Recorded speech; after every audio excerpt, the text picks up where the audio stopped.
Olá, aqui é o professor José Luiz. Sejam muito bem-vindos ao meu canal. Neste vídeo abordarei sobre Elon Musk, o líder obstinado. Conheço o início da sua história, que com certeza poucos conhecem. Nós iremos até a fundação e o sucesso alcançado pela SpaceX. Então, como tudo iniciou? Essa história é muito interessante.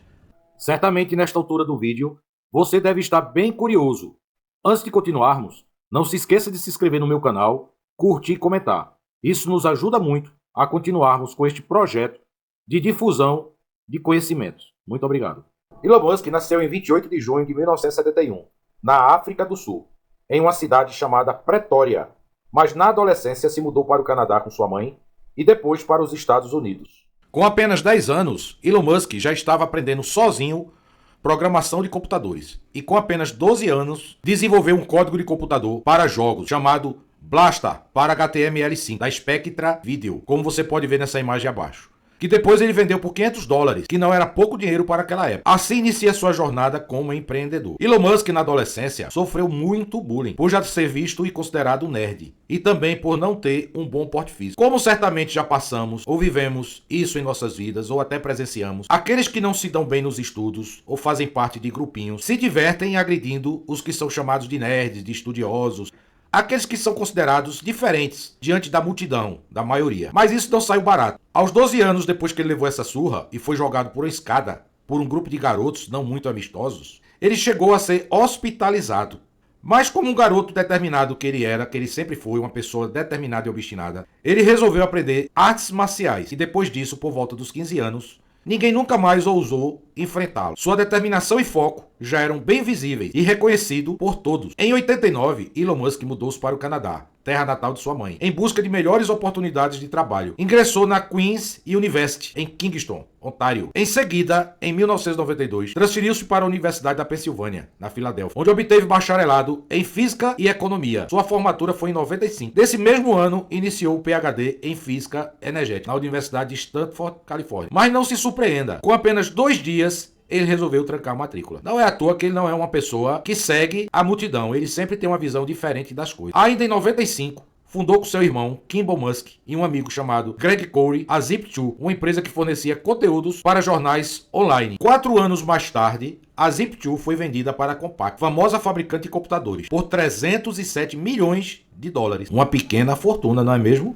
A empresa chegou a ter clientes do porte do jornal New York Times. Com esse dinheiro ele fundou a XCOM, que fazia operações de pagamentos online. Pouco tempo depois, a XCOM se fundiu com outra empresa e deram origem à PayPal, uma empresa de serviço de transferência de dinheiro formato online. Elon Musk fez uma pequena fortuna no mercado de informática, tendo lançado um método de pagamento PayPal com seu irmão Kimber. Em 2002, ele vendeu a PayPal por $1,5 bilhões para a eBay. Com esse dinheiro, ele finalmente fundou a SpaceX em 2002, uma empresa que tinha como objetivo fazer voos comerciais e espaciais e também transportar cargas para a Estação Espacial Internacional, além de colocar satélites em órbita. Um ano após o surgimento do projeto Mars Oasis, em 6 de maio de 2002, ano que a eBay comprou a PayPal, nasce a SpaceX, uma abreviação para Space Exploration. Com dinheiro em mãos, companhia estabelecida e uma sede construída na Califórnia, Musk começa a apresentar seu modelo de negócio. Só um líder com a visão do porte de Elon Musk podia enxergar um império a partir de um galpão vazio e com apenas 10 funcionários. É isso mesmo, ele começou a SpaceX com 10 funcionários e uma das diretoras do programa espacial da NASA. Conforme ele mesmo afirma, a probabilidade da SpaceX colocar um foguete em órbita era menos de 10%. Ganhar o contrato com a NASA, que tinha encerrado os voos espaciais tripulados em 2004, era muito improvável. Os voos espaciais da NASA, utilizando os ônibus espaciais, eram extremamente caros e perigosos, tendo tido fracassos com mortes em 2 voos. Fora os acidentes anteriores do projeto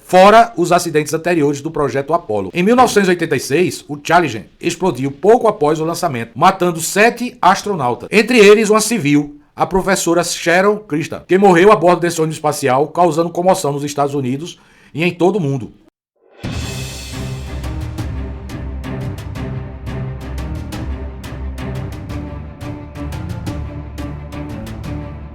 Em 2003, o Columbia se preparava para o pouso quando se desintegrou enquanto reentrava na atmosfera. Mas nem tudo foram flores no início da SpaceX. Com o investimento de Elon Musk para a abertura da SpaceX, ele só teria verba para 3 voos. E o previsto aconteceu, infelizmente. 3 fracassos seguidos. Por muito pouco, não levaram a SpaceX à falência. O dinheiro estava acabando. Em novembro de 2005, cerca de 6 meses depois de chegarem à ilha onde se daria o primeiro lançamento. Finalmente, o primeiro lançamento da SpaceX estava prestes a acontecer. Entretanto, o primeiro voo do Falcon 1 teve de ser adiado por conta de uma válvula do tanque de oxigênio que não fechava. A próxima tentativa foi em dezembro do mesmo ano, mas novamente problemas com válvulas e ventos fortes adiaram o lançamento. Enfim, o primeiro lançamento. O Falcon 1, com seus 21 metros de altura, só pôde de fato ser lançado em 24 de março de 2006, quase 4 anos após a fundação da SpaceX. O lançamento foi um sucesso, mas este sucesso durou apenas 25 segundos. Por conta de uma peça mal encaixada por um dos engenheiros, o Falcon 1 caiu e explodiu. Imaginem comigo a indignação e a tristeza dos poucos funcionários da SpaceX e principalmente Elon Musk. Vamos para o segundo lançamento. Veio então a segunda tentativa. Pouco mais de um ano depois, o novo Falcon estava pronto. Em 21 de março de 2007, o Falcon voou por 5 minutos. Já começavam as comemorações das estações de lançamento da SpaceX, concluindo o primeiro estágio, fazendo com que o segundo motor entrasse em ação. Porém, uma forte explosão causada por vibrações da carenagem colocaram mais uma pausa no primeiro lançamento na história da SpaceX. 2008 foi um dos piores anos, financeiramente falando, para Elon Musk. Os dois lançamentos desastrosos ocorridos anteriormente começaram a colocar em xeque se aquilo realmente funcionaria. Foguetes criados do zero para missões milionárias não poderiam mais falhar. O custo era muito alto, além das cargas que eles levavam. Chegamos ao terceiro lançamento. Em agosto, um terceiro lançamento aconteceu. O foguete estava embarcando um satélite da Força Aérea e algumas experiências da NASA, que juntos pesavam 170 quilos. Uma pequena carga, não é mesmo? Sem nenhuma indicação de possíveis problemas. O Falcon 1 finalmente subiu. Musk não foi somente audacioso o bastante para corrigir as falhas dos lançamentos fracassados anteriormente, mas também mandou que fossem implementadas melhorias e novos recursos do foguete para este terceiro voo. Uma análise posterior mostrou que as novas versões dos motores Merlin haviam emitido um impulso inesperado durante o processo de separação, o que levou os estágios a colidirem, danificando a parte de cima do foguete e seu motor. Era a terceira queda dos foguetes Falcon. Entretanto, um novo lançamento, e talvez o último, pela escassez de recursos, foi programado para o mês de setembro. Caso o quarto lançamento do Falcon não desse certo, possivelmente Elon teria sérios problemas para continuar mantendo a construção dos foguetes. Para o quarto lançamento, programado para o dia 28 de setembro de 2008, a SpaceX foi obrigada a usar uma carga inútil, ou seja, uma carga sem valor. Afinal de contas, ninguém estava disposto a arriscar uma carga que tivesse um alto custo. Nem o exército ou qualquer empresa ou governo aceitou colocar algo de valor em um foguete que não tinha conseguido fazer sequer um voo perfeito. Ao todo, o pioneiro teve apenas uma missão comercial, que aconteceu em julho de 2009, quando levou o satélite da Malásia para a órbita. Antes mesmo de lançar o Falcon 1, Musk já havia colocado no papel um outro projeto ambicioso, o Falcon 9. O nome tem tudo a ver com a máquina, já que o número 9 significa o número de motores que o foguete tem. Com toda essa potência e muito mais capacidade de transporte de carga, a ideia era fazer com que o Falcon 9 concorresse com contratos bastante rentáveis que a NASA ofereceria em breve para suprir as missões feitas por ônibus espaciais que estavam se aposentando. Contudo, seria necessário que o Falcon 1 mostrasse resultados positivos para que outras empresas confiassem no trabalho da SpaceX. Após o lançamento bem-sucedido, Musk se viu em um impasse. A verba para bancar mais foguetes estava acabando, sem contar que outros empreendimentos também dependiam dos mesmos dólares do bilionário. Musk deveria escolher um deles para salvar, ou voos espaciais da SpaceX, ou outros empreendimentos. Porém,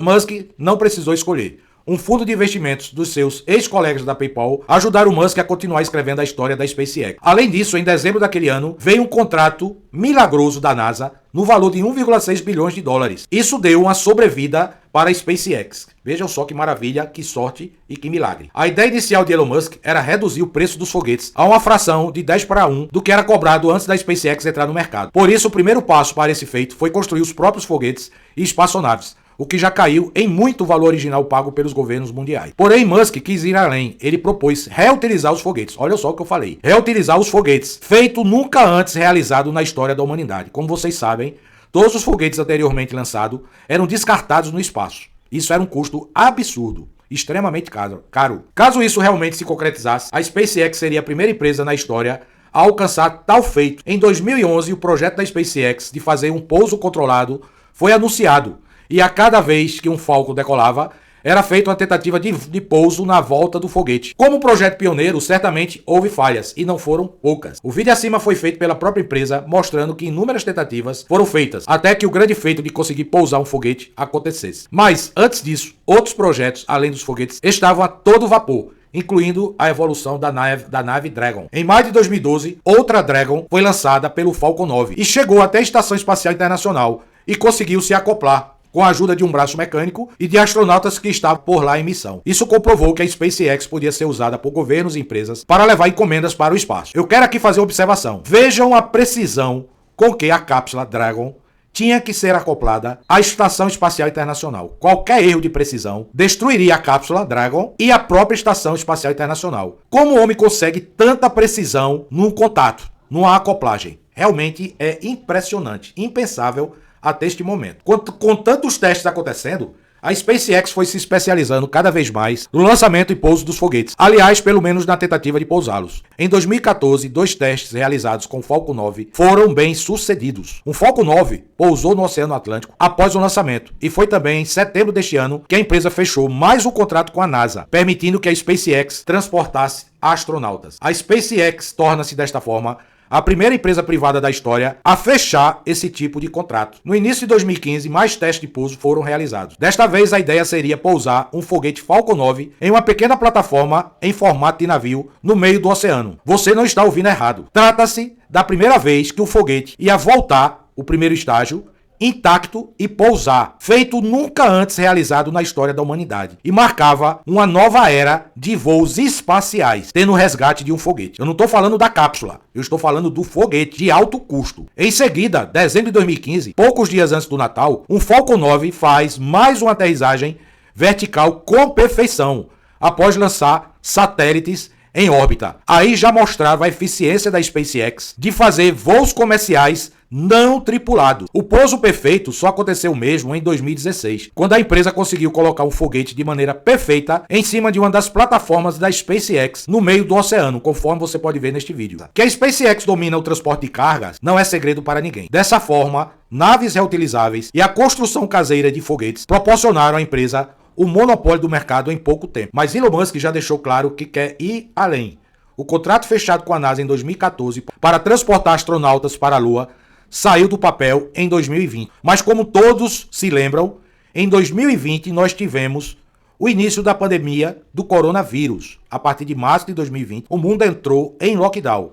E com certeza, os projetos tiveram que ser adiados. Começaram os testes com a Dragon para viagens tripuladas, inicialmente com manequins computadorizados, com muitos sensores e já com traje espacial definitivo. Em 2020, a Crew Dragon finalmente realizou sua primeira viagem tripulada. Em 30 de maio, os astronautas da NASA, Robert Behnken e Douglas Hurley, subiram a bordo de um Falcon 9. O foguete transportou uma cápsula Crew Dragon em direção à Estação Espacial Internacional. Foram 5 dias de aventura, sucesso e um feito nunca antes realizado na história da humanidade. Em outra ocasião, a SpaceX marcou seu nome na história.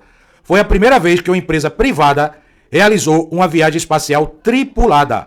Além disso, é a primeira vez que uma missão tripulada sai de solo americano em uma década. A missão partiu da base aérea de Cabo Canaveral, na Flórida, sede da NASA. Se a questão inicial era se a SpaceX estaria crivando seu nome na história, acredito que não reste dúvidas de tal feito. Certamente a empresa tornou-se sinônimo de exploração espacial e é a grande esperança para viagens rumo a outros lugares antes inalcançáveis. O objetivo agora é Marte. Espero que tenham gostado. Aqui o professor José Luiz, mais uma vez, trazendo assuntos que eu considero de alta relevância, assuntos inovadores, assuntos que vêm fazer a gente abrir a nossa mente para esse universo tecnológico. Nessa playlist eu chamo de Universo Elon Musk. Receba meu forte abraço, muito obrigado. Não deixe de se inscreverem no meu canal, curtir e comentarem. Isso é muito importante para a continuidade dos nossos vídeos. Estaremos sempre postando vídeos sobre este grande empreendedor e visionário sobre o universo Elon Musk. Forte abraço, fica com Deus e até lá.